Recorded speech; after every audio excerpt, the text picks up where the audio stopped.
क्या कैंसर मतलब लाइफ का द एंड है? बिल्कुल भी नहीं। आज की डेट में हमारे पास कैंसर के इतने ज़्यादा अच्छे इलाज हैं कि शायद बीमारी से ज़्यादा इस बीमारी का डर है जिसको हमें दूर करना है। हमारे पास जो पेशेंट्स आ रहे हैं वो 40 साल की उम्र में होते हैं या फिर इनफैक्ट 30s के अंदर भी पेशेंट हम देख रहे हैं। सबसे ज़रूरी यही है कि ब्रेस्ट सेल्फ एग्ज़ामिनेशन की आदत ज़रूर डालें।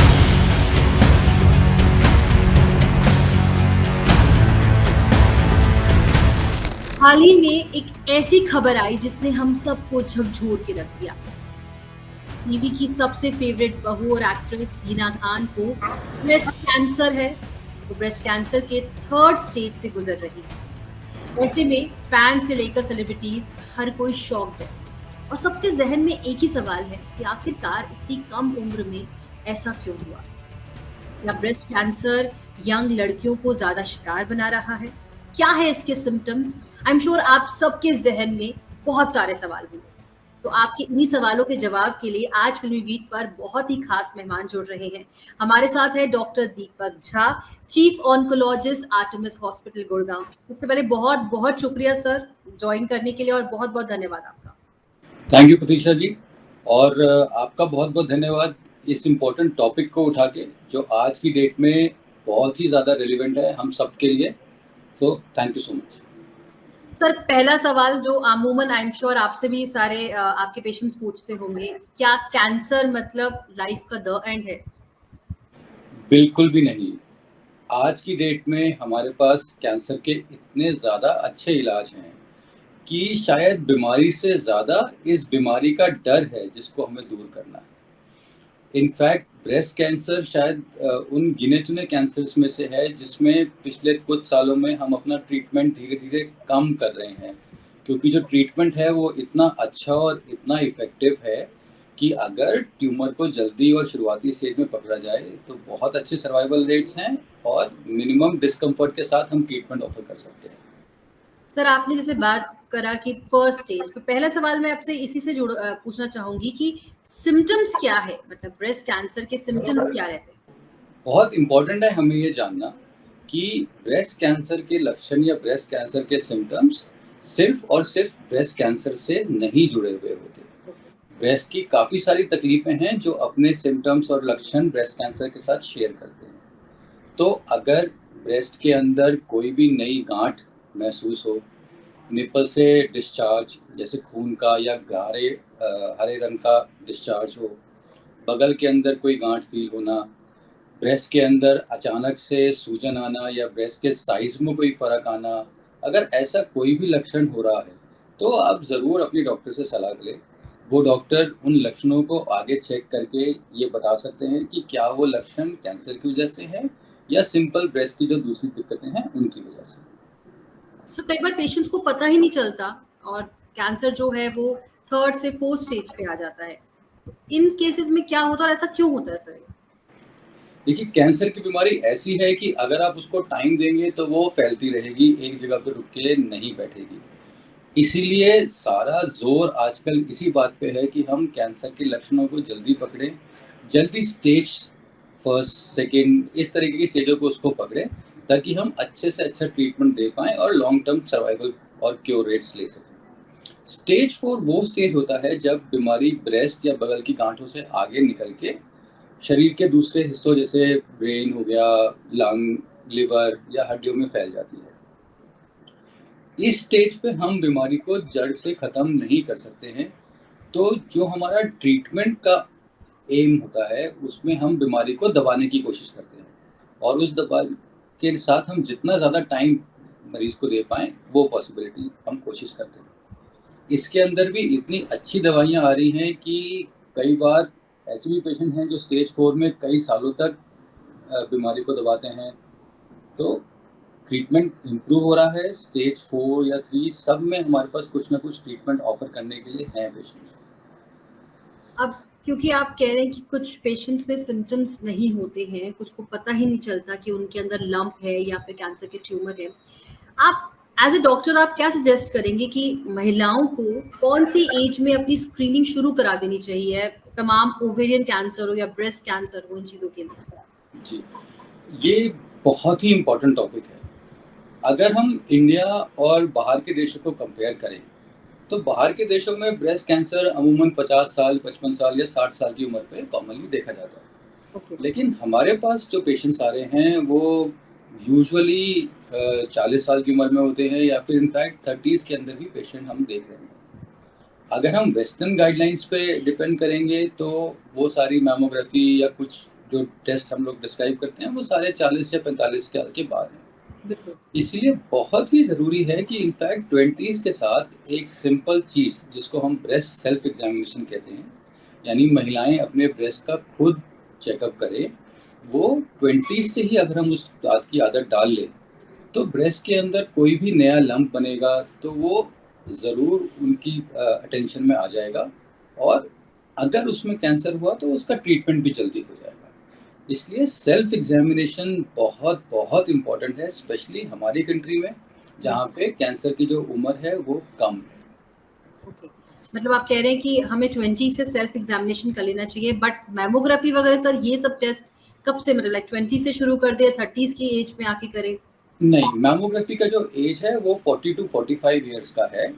उससे पहले मैमोग्राफी हमें ज़्यादा इन्फॉर्मेशन नहीं दे पाता है, ओके, क्योंकि ब्रेस्ट में जो डेंसिटी होती है वो बहुत ज़्यादा होती है। अगर ब्रेस्ट में कोई गांठ महसूस हुई है तो जनरली हम लोग या तो ब्रेस्ट अल्ट्रासाउंड या फिर एमआरआई के लिए एडवाइस करते हैं, ओके, बट वो स्क्रीनिंग की तरह नहीं यूज़ होता है। ओके। अगर कोई दिक्कत है तो उन टेस्ट को ऑर्डर किया जाता है। सर जैसे कि आपने बताया और हम स्टडीज भी पढ़ रहे हैं कि वेस्ट से ज़्यादा इंडिया में जो है 35 से लेकर 45 की एज तक महिलाएं जो है ब्रेस्ट कैंसर की शिकार हो रही हैं। देखिए कारण जानना, क्योंकि अगर मैं बोलूँ तो लाइफस्टाइल से लेके स्ट्रेस बहुत चीज़ें हैं, but sir as a doctor आपको क्या लगता है कि क्या कारण है आजकल जो ये बीमारियां ज़्यादा बढ़ रही है? देखिए, अनफॉर्चुनेटली हमारे पास कोई डायरेक्ट कारण अभी तक नहीं है। हम लोग भी काफ़ी इसी बात में लगे हुए हैं कि अगर कोई डायरेक्ट कारण मिले, तो कारण अगर मिल जाएगा तो उसका उन्मूलन भी पॉसिबल है। तो जब तक वो कारण हमें नहीं मिल रहा, बहुत सारे दूसरे फैक्टर्स हैं जो थोड़ा बहुत कंट्रीब्यूट करते हैं। जी, जैसे एज हो गई, जैसे एज बढ़ेगी वैसे कैंसर का रिस्क बढ़ेगा। ब्रेस्ट कैंसर के लिए फीमेल सेक्स अपने आप में रिस्क फैक्टर्स है। अर्ली मेनोपॉज़ या फिर अर्ली मेनार्क या फिर लेट मेनोपॉज़, ये भी एक रिस्क फैक्टर एसोसिएटेड हो सकते हैं। बच्चा नहीं करना या ब्रेस्ट फीडिंग नहीं करना, ये भी थोड़ा बहुत रिस्क बढ़ाते हैं। ओके, लेकिन इसका मतलब ये नहीं है कि अगर इनमें से कुछ भी है तो ब्रेस्ट कैंसर हो जाएगा। ओके, इसका सिर्फ इतना ही मतलब है कि कोई लेडी जिसमें ये सारे फैक्टर्स हैं वर्सेस समबडी जिसमें ये सारे नहीं फैक्टर्स हैं, थोड़ा-सा उनका रिस्क हाई है, बस। इसी बहाने जैसे एक एक्टिव अच्छा लाइफ़स्टाइल मेंटेन करना, रेगुलर एक्सरसाइज़, स्मोकिंग या अल्कोहल से दूर रहना, अपनी डाइट को बैलेंस रखना और फैट वगैरह उसमें कम रखना, और मेनोपॉज़ के बाद वेट गेन नहीं करना। इन सारी चीज़ों से भी ये सारे पॉजिटिव फैक्टर्स हैं जो रिस्क को कम करते हैं। कम करते हैं। सर आजकल अगर मैं देखूं तो कई ऐसे केसेस भी होते हैं कि प्रेगनेंसी के टाइम पे भी जो है कैंसर बॉडी में हो जाता है, या फिर लैक्टेटिंग मदर जो होती है उनको भी कई बार ऐसी बीमारी से जूझना पड़ता है, तो उनके लिए कुछ सजेशंस, कोई टिप्स आपकी तरफ से? देखिए, अगर इस सारे इंटरव्यू से अगर हम एक चीज़ को लेके जाना चाहेंगे, जो हमारा टेक होम मैसेज होता है, तो वो एक ब्रेस्ट सेल्फ एग्जामिनेशन का ही टेक होम मैसेज है। प्रेगनेंसी के दौरान 30s के अंदर 32 से 38 साल में कई बार या तो प्रेगनेंसी के दौरान या फिर इमीडिएटली प्रेगनेंसी के बाद ब्रेस्ट कैंसर डेवलप हो सकता है, और ये कई बार मिस भी हो जाता है क्योंकि हम इसको दूध की गांठ या इस टाइप से कोई गांठ समझ के इग्नोर कर देते हैं। बिल्कुल सर।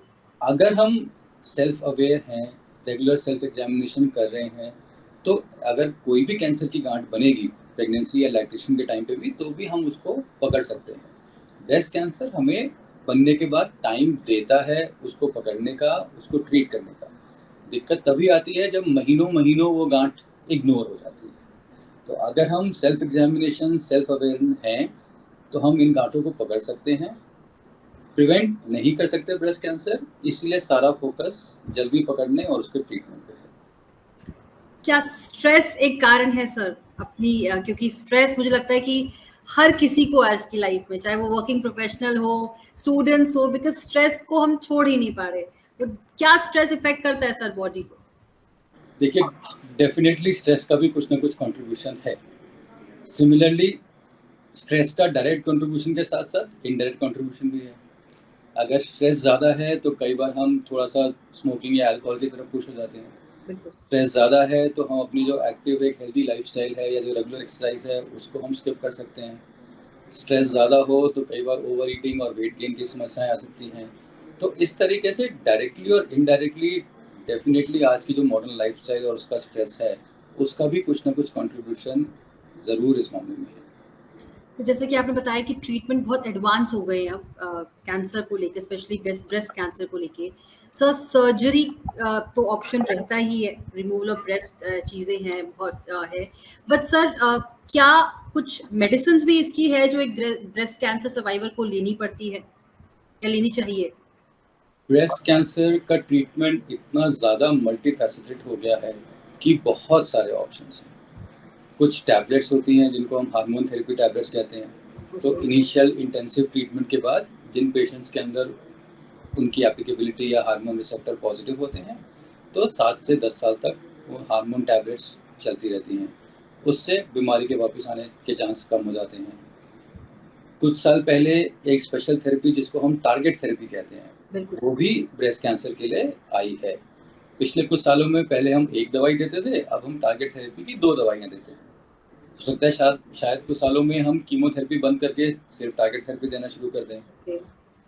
सिमिलरली पिछले कुछ सालों में हम एक स्पेशल जो ट्रिपल नेगेटिव ब्रेस्ट कैंसर होता है, उसके अंदर हमने इम्यूनोथेरेपी भी यूज़ करनी शुरू की गई है। ओके। तो इन सारी डिफरेंट दवाइयों का स्पेशल यूज़ होता है। ऐसा नहीं है कि सारे पेशेंट्स पे वो एप्लीकेबल हो। बट हाँ, इन सारी जो नई-नई दवाइयाँ आ रही हैं, उनसे हमारे ट्रीटमेंट रेट्स और सर्वाइवल रेट्स में बहुत अच्छा फ़र्क आया है। मतलब डरना नहीं है, पॉजिटिव होके अपना ट्रीटमेंट लेना है। अब इंटरव्यू को राउंड अप करने के लिए एज अ डॉक्टर आप हमारे व्यूअर्स को क्या एडवाइस देंगे जो आपकी तरफ से हम कह सकते हैं मतलब बहुत इंपॉर्टेंट एडवाइस है? सबसे मेन इम्पोर्टेंट एडवाइस है, प्लीज़ ब्रेस्ट सेल्फ एग्ज़ामिनेशन की आदत डाल लीजिए। 5 मिनट के अंदर यूट्यूब पे आपको बहुत सारे वीडियोज़ मिल जाएँगे जो ये बता सकते हैं कि ये कैसे कर सकते हैं, और आजकल हम लोग यूट्यूब पे सर्फिंग तो करते ही हैं। सिमिलरली ब्रेस्ट कैंसर आज की डेट में वो बीमारी नहीं रह गई है जिससे हमें डरना चाहिए या फिर जिसका ये मतलब हो गया कि ये लाइलाज है। देखिए, अगर इस सारे इंटरव्यू से अगर हम एक टेक होम मैसेज लेते हैं तो वो सबसे ज़रूरी यही है कि ब्रेस्ट सेल्फ एग्जामिनेशन की आदत ज़रूर डालें। इसकी कोई अर्ली एज नहीं है, 20 से ही आप इसकी आदत डाल लें ताकि कोई भी दिक्कत आए तो हम उसको जल्दी पकड़ सकते हैं। ब्रेस्ट कैंसर वो पुराने ज़माने वाली बीमारी नहीं रह गई है जिसका हमारे पास इलाज नहीं है या फिर जिसके होने का मतलब है लाइफ का दी एंड। फ्रैंकली स्पीकिंग, अब इतने सारे सेलिब्रिटीज़ भी जब आगे-आगे ये डायग्नोसिस शेयर करते हैं, तो वो भी एक पॉजिटिव इम्पैक्ट डाल रहे हैं कि जब वो ठीक हैं, तो आप क्यों नहीं? बहुत सारा इलाज है हमारे पास, जिससे आप बिल्कुल ठीक रहेंगे, ब्रेस्ट रिमूव करने की भी ज़रूरत नहीं पड़ेगी और इलाज आपके ट्यूमर के हिसाब से कैटर किया जाएगा to give you the best results. So डरिए नहीं, गाँठ को जल्दी पकड़ें और तुरंत इलाज लें। Thank you so much sir, बहुत बहुत वैल्यूबल इन्फॉर्मेशन थी एंड आई एम श्योर जितने व्यूअर्स इंटरव्यू देख रहे हैं उनको बहुत ज्यादा मोटिवेशन कहीं ना कहीं डर खत्म होगा जहन से ब्रेस्ट कैंसर को लेकर। Thank you so much sir for joining. Thank you so much, Pratika ji, and you are doing a great job for this. Thank you so much. Thank you.